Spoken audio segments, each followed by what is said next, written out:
Deputados federais enviam mais de 20 milhões de reais ao Rio Grande do Sul. Recursos são destinados para a área da saúde. Festejos Farroupilha 2024 vão homenagear centenário de Jaime Caetano Brown. Programação foi anunciada nesta quarta-feira. Augusto Aquil é bronze no skate park. Japinha conquista 7º bronze para o Brasil em Paris. Ana Patrícia e Duda estão nas semifinais. Dupla avançou no vôlei de praia ao vencer Letônia. Com mais de 1 milhão de hectares queimados, equipes de bombeiros são enviadas para reforçar combate às chamas no Pantanal. Aumenta mortes em protestos na Venezuela. ONG afirma que 24 pessoas morreram em confronto com militares. E você vai ver ainda. Passeio noturno no Cemitério da Consolação, em São Paulo, vira atrativo turístico. Programa inusitado viaja pela história do Brasil. Essas e outras notícias a partir de agora no Piques News.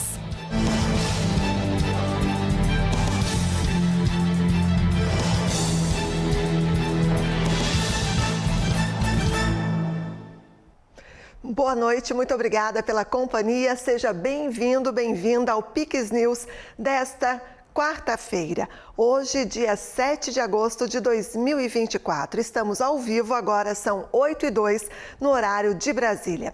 E nós iniciamos esta edição com uma boa notícia para os gaúchos. Parlamentares federais do Partido Republicanos oficializaram o repasse de quase 21 milhões de reais ao Rio Grande do Sul. O repasse dos recursos foi oficializado no Palácio do Piratini. Ao todo, os parlamentares devem destinar das emendas 20 milhões e 800 mil reais para o custeio de ações de atenção primária em 78 municípios e para atendimentos de média e alta complexidade em hospitais do estado. Uma bancada composta no nível federal por deputados de diversos estados que têm emendas e recursos para aportar nos seus estados, optam por abrir mão para os seus próprios estados e dirigirem esses recursos, parte dos seus recursos, ao estado do Rio Grande do Sul. É um gesto emocionante, admirável dessa bancada em favor do nosso estado, que merece ser destacada e com forte agradecimento nosso. O dinheiro foi depositado e está disponível nos cofres do governo gaúcho para a reconstrução do estado na área da saúde. Nos dá certeza de que a gente não está sozinho. São 20 milhões de reais que serão utilizados, já estão disponibilizados para, especialmente na área da saúde, poder atender a nossa população nas suas necessidades. E ainda sobre o Rio Grande do Sul, o governo gaúcho lançou nesta quarta-feira os Festejos Farroupilha 2024. A edição desse ano vai homenagear o centenário de Jaime Caetano Brown. Além da homenagem ao pajador Jaime Caetano Brown, os festejos deste ano terão como patrono o músico Pedro Hortaça. O lançamento ocorreu nesta quarta no Palácio Piratini. Durante o evento, houve a entrega da medalha Simões Lopes Neto e de homenagens à Comissão Estadual dos Festejos Farroupilhas.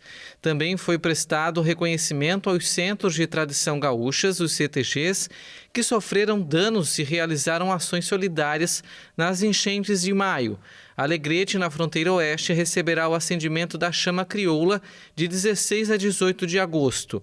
A programação completa e inscrições para os eventos serão divulgados pelo governo estadual nos próximos dias. Como falar em pajada sem Jaime Caetano Brown?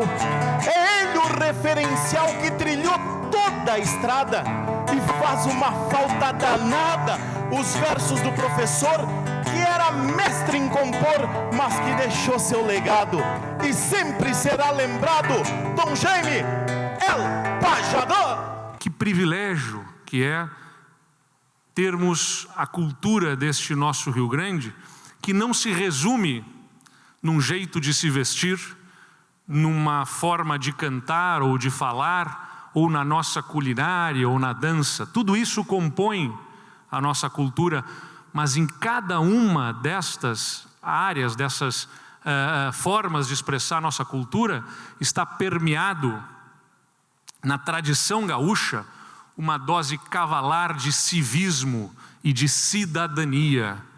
Esta é uma característica peculiar da cultura gaúcha.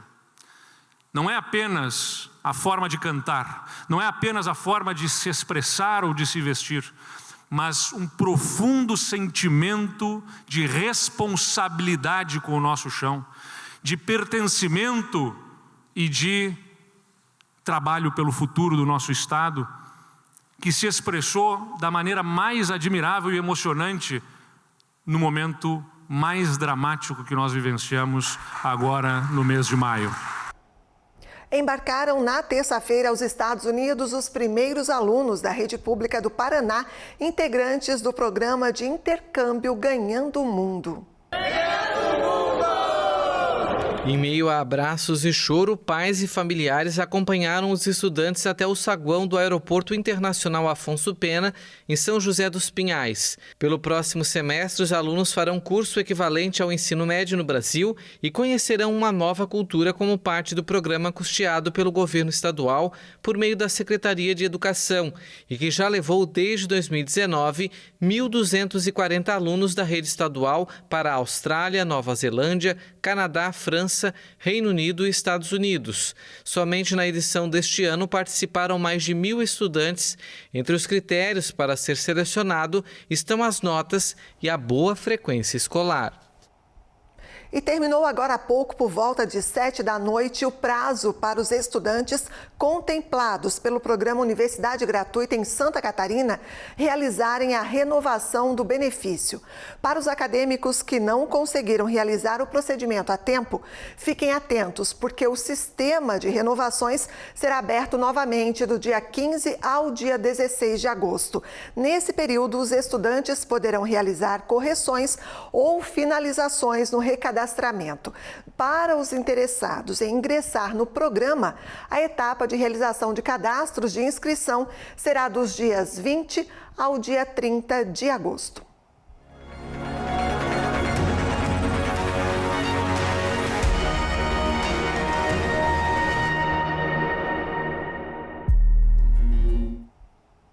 E o Brasil conquistou a 7ª medalha de bronze dos Jogos Olímpicos de Paris nesta quarta-feira com Augusto Áquio no Skate Park.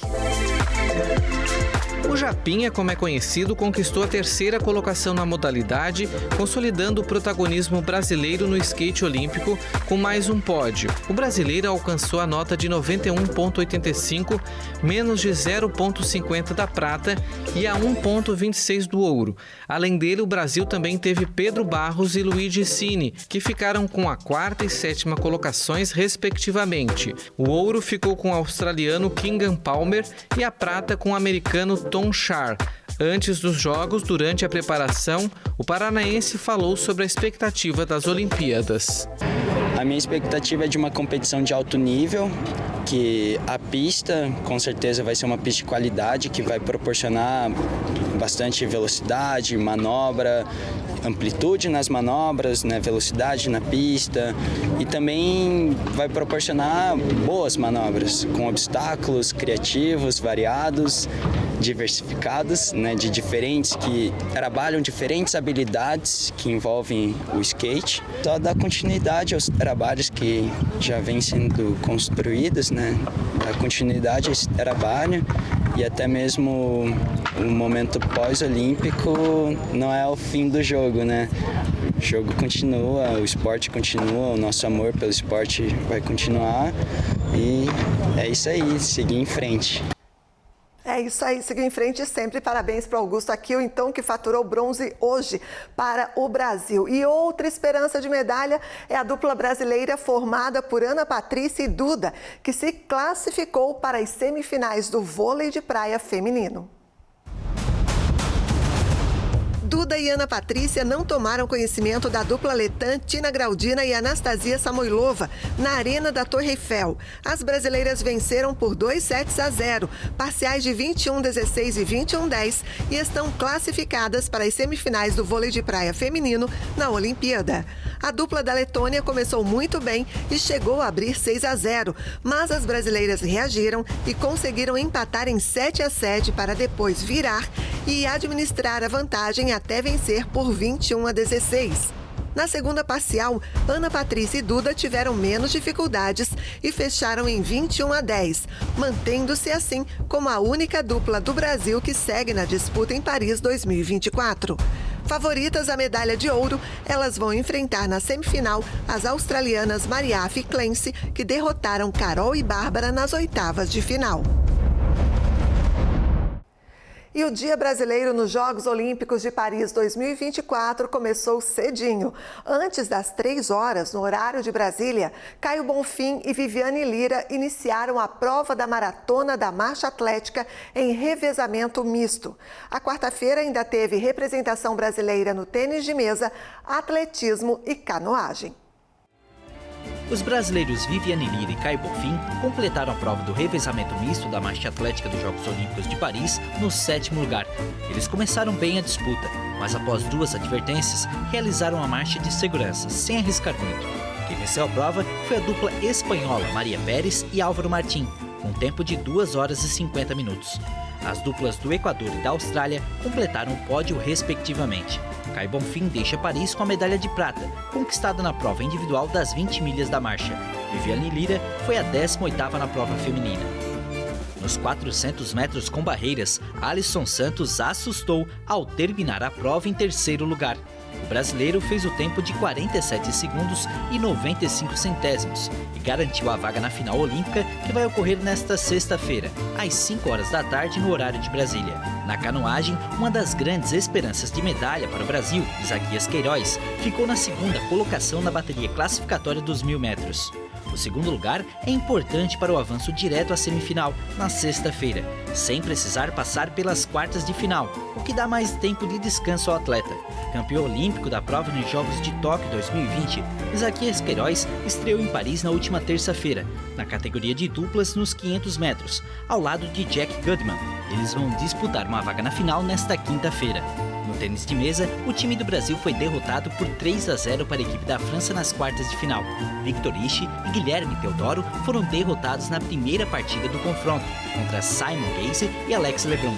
Na sequência, Hugo Calderano desafiou Alex Lebrun, algoz da disputa pelo bronze. O francês novamente levou a melhor e venceu por 4-0. O terceiro jogo foi entre Alex Lebrun e Victor Ishi. O francês venceu o primeiro set por 11-6. O brasileiro venceu o segundo por 11-9, mas perdeu os outros 2 sets seguidos por 11-5 e 11-7, fechando a disputa em 4-1. E agora nós vamos conferir como está o quadro de medalhas. Liderando Estados Unidos com 94 medalhas conquistadas até o momento, 27 de ouro.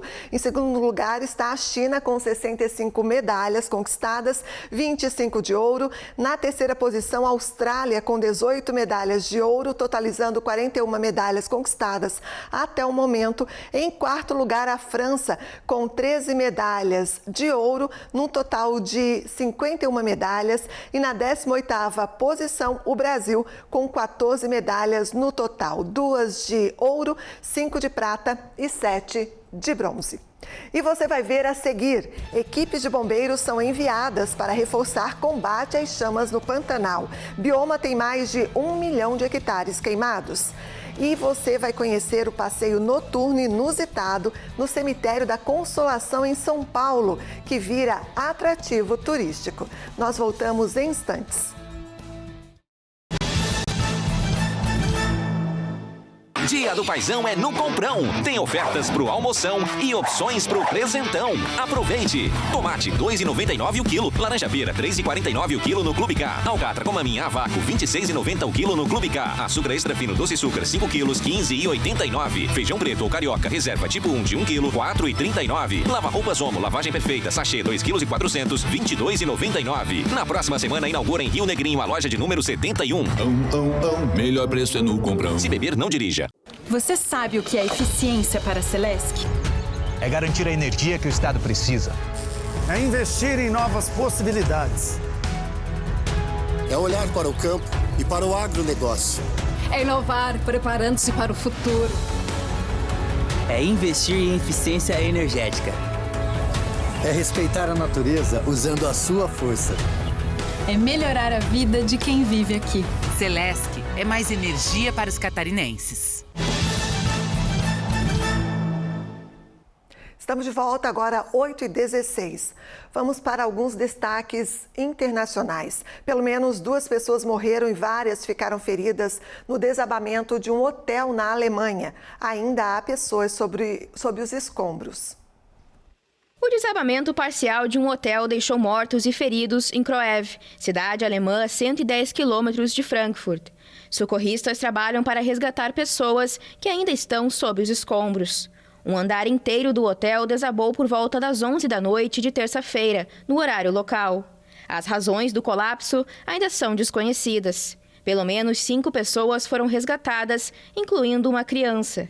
31 moradores da vizinhança precisaram ser retirados. Cerca de 250 socorristas atuam no local do desabamento. A imprensa local afirmou que uma família holandesa de 3 pessoas estão entre as vítimas do acidente. Mãe e filho foram resgatados, mas o pai ainda estava preso sob os escombros. Aumentou o número de mortos em protestos pós-eleitorais na Venezuela. O número de mortos na Venezuela nos protestos contra a reeleição do ditador Nicolás Maduro aumentou, segundo a ONG venezuelana de defesa dos direitos humanos, Provea. De acordo com o boletim atualizado da organização, 24 pessoas morreram entre o domingo, 28 de julho, e a segunda-feira, 5 de agosto, em eventos e protestos relacionados com as eleições. O balanço coincide com o relatório da diretora da Divisão das Américas do Human Rights Watch, Juanita Gebertus. Segundo a entidade, até o momento, 23 mortos são manifestantes e 1 militar. As autoridades venezuelanas contabilizam a morte de 2 militares em incidentes violentos.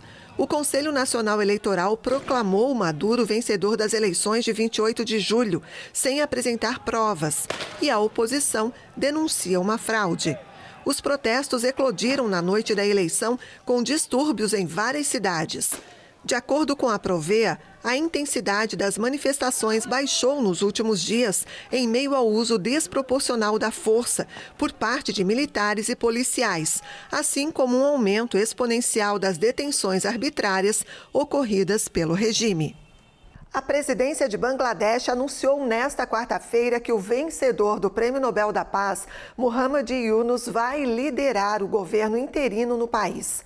Bangladesh enfrenta uma onda de protestos violentos que levaram à queda do governo. A decisão de formar um governo interino comandado por Yunus foi tomada durante reunião entre o presidente Mohammad Shahabuddin, os comandantes militares e os líderes estudantis que organizaram os protestos desde julho. Yunus declarou à AFP na terça-feira que estava disposto a chefiar um governo interino. O economista de 84 anos é conhecido por ter retirado milhões de pessoas da pobreza por meio da concessão de microcréditos. A iniciativa lhe rendeu o Prêmio Príncipe da Astúrias da Concórdia em 1988 e o Nobel da Paz em 2006.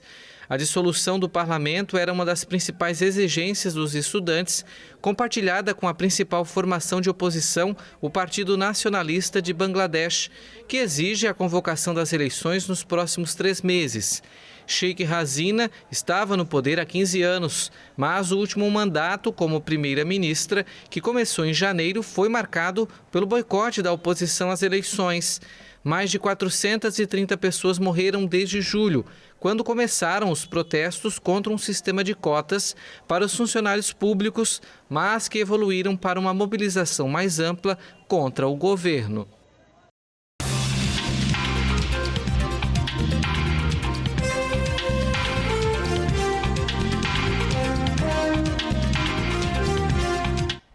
Nesta segunda-feira, o presidente Lula foi alvo de protestos durante uma viagem que fez ao Chile.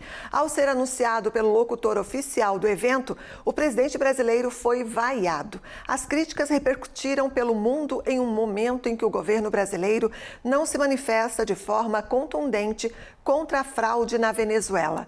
Assunto para o jornalista Tiago Pereira, que está aqui comigo. Tiago, no quesito internacional, nós precisamos melhorar o nosso desempenho. E muito, né? Boa noite, bem-vindo. Sim, logo Lula, que falava muito sobre diplomacia, tentou interferir na guerra da Rússia contra a Ucrânia, depois, mais tarde, mais recentemente, inclusive hoje completa 10 meses, do ataque de Israel contra a faixa de Gaza, tentou passar pano ali, amenizar contra o ataque que o grupo terrorista Hamas fez contra Israel. Agora, bem aqui pertinho, no país vizinho Venezuela, ele praticamente não faz nenhuma crítica ao autoritarismo que paira por lá. Boa noite a você e a toda a nossa audiência qualificada aqui da Pix TV, que nos acompanha sempre aqui com as notícias e informações do Brasil e do mundo e também com uma pitadinha de opinião sobre a política nacional, né? E o povo chileno manda, obviamente, um recado ao governo brasileiro que tenta amenizar o trágico que ocorre na Venezuela, país que vive um dos piores regimes ditatoriais na América do Sul. Por vezes, Lula chegou a dizer que a situação por lá é complicada e delicada, quando, na verdade, os venezuelanos sofrem uma fraude num processo eleitoral similar ao nosso, mas que dizem ser ainda mais seguro, já que tem o famoso voto impresso para aferir a lisura do processo eleitoral. Mas quando a população clama à conferência, é proibida, ou melhor, calada, de criticar o sistema sob pena de prisão por 6 anos de detenção. Fora da plateia controlada, o presidente brasileiro corre sérios riscos de ser questionado pelas atitudes antidemocráticas que aqui no Brasil acusam tanto o presidente anterior de ser o autor desse tipo de atitude, mas na verdade vem dos que dizem pregar o amor. Além das críticas da população, o presidente brasileiro se recusou a atender à imprensa e 2 jornalistas chegaram a ser empurradas por seguranças presidenciais. A pauta, claro, era a Venezuela e Lula não quer ou não quis se comprometer com o companheiro Maduro, que causa terror pelas ruas do país numa espécie de caça às bruxas a quem faz oposição à sua autodeclarada vitória. Voltando ao cenário nacional, a verdade é que o Brasil tem um presidente sem povo, sem prestígio e que flerta com o autoritarismo, não tendo posições contundentes de uma população vizinha, bem pertinha, que clama por ajuda do Brasil. País que era, até pouco tempo atrás, exemplo de diplomacia. Agora, só nos resta, como eu já falei aqui anteriormente, lamentar e pedir desculpas aos nossos irmãos venezuelanos que lá estão. Porque, como a gente viu na reportagem anteriormente, né, André e audiência, a situação por lá não está fácil. E quem tem posição contrária a Maduro, Nicolás Maduro, ao regime e todos os militares que ele inflou, né? Lá são mais de 2.000 generais. Comparando com o Brasil, nós temos, por exemplo, 300 generais em todo o exército. Lá ele inflou esses generais, colocou generais peças-chaves em cada uma das autarquias que por lá tem, porque tudo é do governo. Emissora de televisão independente não existe. A gente lembra que ele fechou a última, se eu não me engano, em 2010.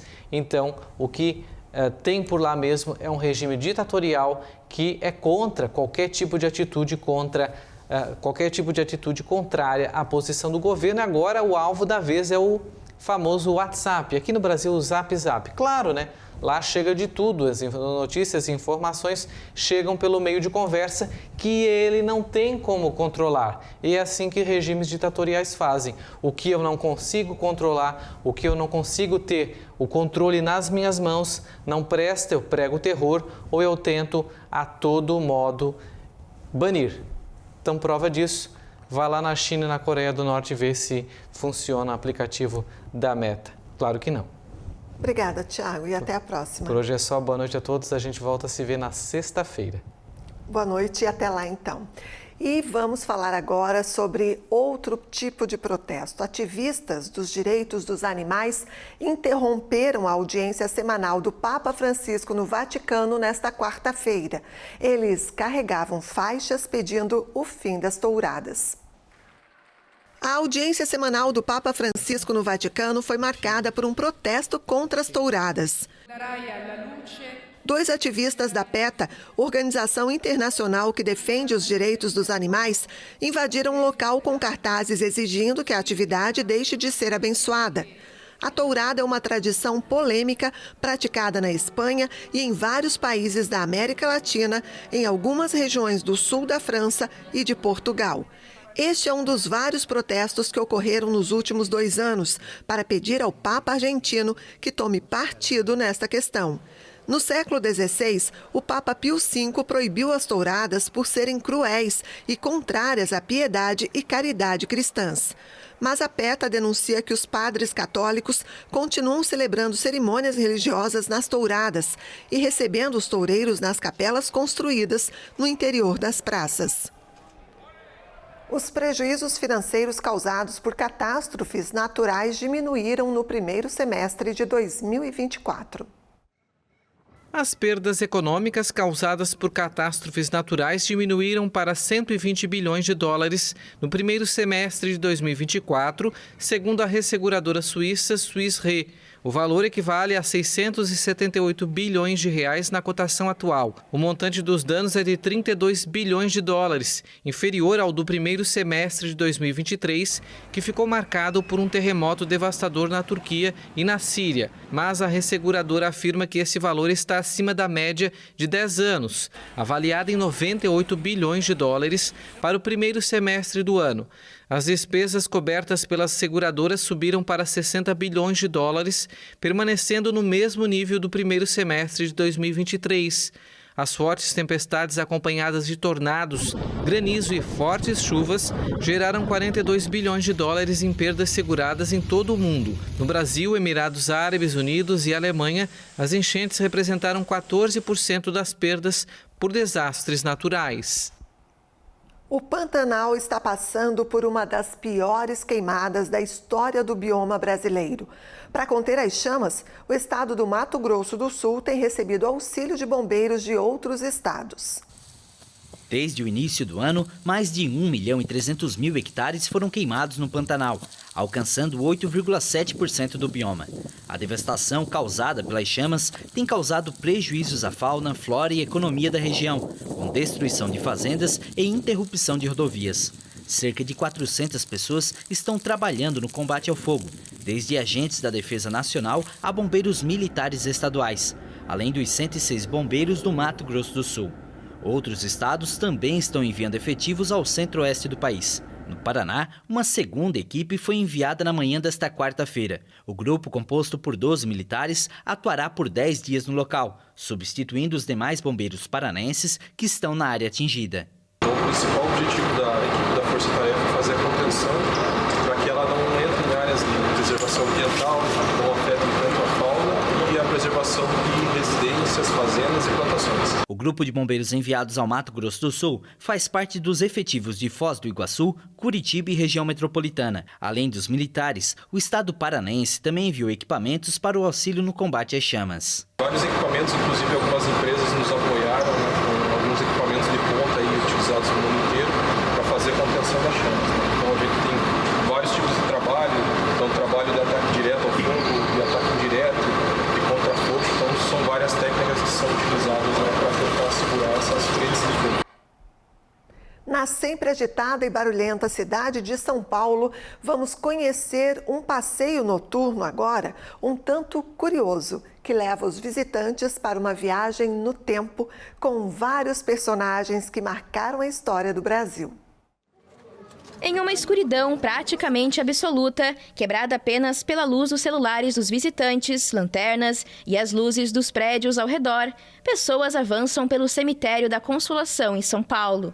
Trata-se de um tour realizado uma sexta-feira por mês no local que fica no coração da capital do estado. Organizado pelo advogado Tiago de Souza, o passeio para cerca de 130 pessoas é gratuito, em troca de 1 quilo de alimento não perecível, posteriormente destinado a instituições de caridade. A ideia nasceu em 2021, depois que Souza perdeu uma tia para a Covid-19. A gente não tem essa obsessão pela noite. É porque a gente quer entrar no cemitério sem outras atividades. O cemitério da Consolação não é qualquer um.